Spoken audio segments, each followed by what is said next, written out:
फैसल, आपके पास जो शख्सियत है ना वो मुझे ब्रेक में तो पता चल गया है कि वो हमारा फख्र है, लेकिन आपका फेवरेट टॉपिक भी है ये, और वो फेवरेट शख्सियत भी आपके साथ बैठी हुई है। बिल्कुल, जैसे कि मैंने कहा था कि हमारे मुल्क में ऐसे बहुत से लोग हैं कि जिनके अंदर हिम्मत है कुछ करने की, कर दिखाने की।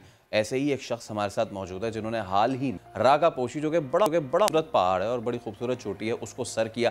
याद होगा आपको कि वहाँ पे जो उनके साथ फॉरेनर आए थे उनके साथ एक इशू हो गया था, बट देन ना सिर्फ उन्होंने उनको रेस्क्यू किया बल्कि ख़ुद भी इसको स्केल किया, रागा पोशी को 7788 metres above the sea level, और अब वो एक मज़ीद बड़े टारगेट की तरफ जा रहे हैं।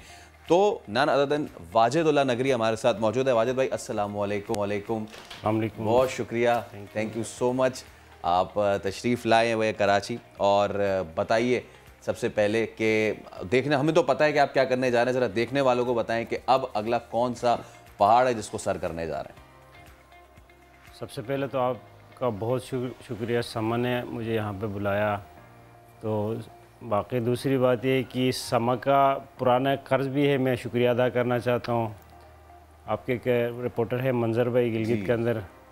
तो 2017 में जब मैं क्लाइंब कर रहा था गोल्डन पीक, तो उसके टॉप पे जब निकला तो मुझे सिग्नल मिले, तो वहाँ से मैंने उनको कॉल की कि मेरा ये समिट हो गया। तो सबसे पहले आप लोगों ने ब्रेक किया था, उसके लिए भी शुक्रिया अदा करना चाहूँगा, और सलूट मंजर भाई के लिए। तो वाकई सर अल्लाह का शुक्र है। ये रकापोशी का तो आपने बता दिया, रकापोशी एक मेरा ख्वाब था कि मैं ये कर लूँ, तो अल्लाह ने मुझे मौका दिया, तो ये हो गया। इसमें थोड़ा बहुत मुश्किलात भी हुई। पाक आर्मी को मैं सलाम करता हूँ कि उन्होंने बहुत बड़ी हेल्प की मेरी वहाँ पे रेस्क्यू के हवाले से। तो बस चल रहा है सर। नेक्स्ट कौन सा करने जा रहे हैं? इंशाल्लाह सर मैं कोशिश में हूँ कि नेक्स्ट मेरा K2 का प्लान बन रहा है सर। इंशाल्लाह बस दुआ कीजिएगा। काफ़ी मसाइल है, आपको पता है ये कोई आम शौक़ या कोई सस्ता शौक़ नहीं है, ये बहुत महंगा शौक़ है। तो इसके लिए हम निकले हुए हैं, यहाँ आए हुए हैं, डिफरेंट लोगों से बात कर रहे हैं, और बस उम्मीद आ गई है कि इंशाल्लाह सर हो जाएगा नेक्स्ट ईयर। सही। अच्छा सर, मैं ये पूछना चाह रही हूँ आपसे कि जो कि आपने खुद का ना बड़ा एक्सपेंसिव शौक़ है, ये आसान भी नहीं है, चैलेंजिंग भी बहुत ज़्यादा है। अगर थोड़ा सा मैं आपको पीछे लेके जाऊँ, जब आपने ये चीज़ें स्टार्ट की थी, क्या आपने कभी सोचा था आप कोहपेमा बनेंगे?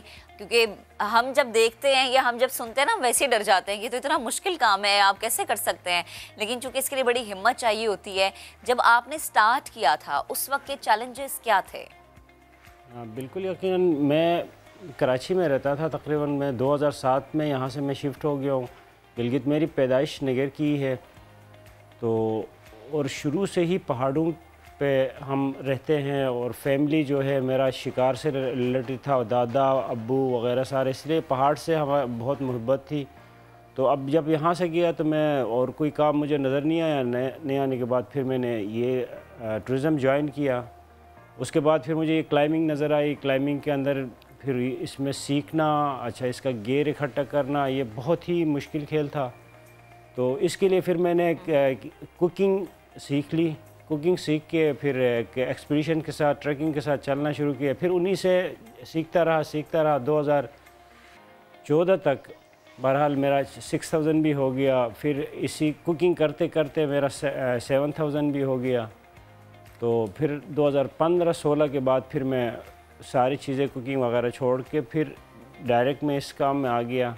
और अल्लाह का शुक्र है, अभी तक जो भी मुहिम जो की है, कोशिश की है, अल्लाह ने इज़्ज़त दी है, और अभी तक चल रहा मैं। अच्छा वाजिद भाई, मुझे ये बताएं, अब कि जैसे आपने ख़ुद तज़किरा किया कि एक तो ये एक्सपेंसिव है बहुत ज़्यादा, ठीक है। हमने देखा था कि जिस वक्त ये नेपाली शरपाज आए थे तो कितनी ज़्यादा उनको स्पॉन्सरशिप मिली हुई थी। फिर उन्होंने K2 सर्दियों में कर लिया, रिकॉर्ड अपना बना लिया। उसके बाद फिर हम तो हर बार जब भी माउंटेनियरिंग पे बात होती है, अभी वर्ल्ड माउंटेन डे भी गुजरा है 11 को, तो हमारे जहन में जो है वो अली भाई का नाम आता है, अली सत्पारा का। वो भी इस चीज़ का शिकवा करते चले गए। फिर मेरी बाद में जो अगले जो 14 पीक्स करने जा रहे हैं हमारे सरवाज भाई, उनसे भी अक्सर बात रहती, तो वो यही शिकवा होता है कि यार इतना मुश्किल काम करते हैं हम, लेकिन कोई सपोर्ट नहीं मिलती, कोई इस तरह की चीज़ें नहीं होती। मैं चाहूँगा कि आप ज़रा बताएं कि इसमें जैसे देखने वालों को तो हम ये कह देते हैं कि बड़ा एक्सपेंसिव है, मैं चाहूँगा एक एक डिटेल आप मुझे बताएं। वो जो स्पाइक वाले शूज़ होते हैं कितने के वो मिलते हैं? वो जो आप ऊपर जैकेट पहनते हैं, ऐसे देखने में लगता है कि कोई नॉर्मल चीज़ पफर जैकेट पहनी हुई है, लेकिन वो आम चीज़ नहीं होती है। तो मुझे ज़रा बताएं पूरी कॉस्ट कितनी लगती है एक आम पहाड़ को सर करने के लिए, और फिर कितनी ज़्यादा सपोर्ट आपको होती है गवर्नमेंट की या प्राइवेट की? नहीं, इसमें मैं इसीलिए मैं निकला हूँ। अभी तक जितने भी क्लाइम्स हुई है, या तो फॉरेनर्स के साथ हुई है क्लाइम, या फ़ौज ने कुछ मदद की हुई है, स्पॉन्सर दी हुई है। बाकी हमारे मुल्क में इस तरह का कोई रवाज है ही नहीं। लोग नहीं जानते, लोगों को नहीं पता अच्छा। है, लोगों को बिल्कुल भी नहीं पता है कि हम लोग कौन हैं।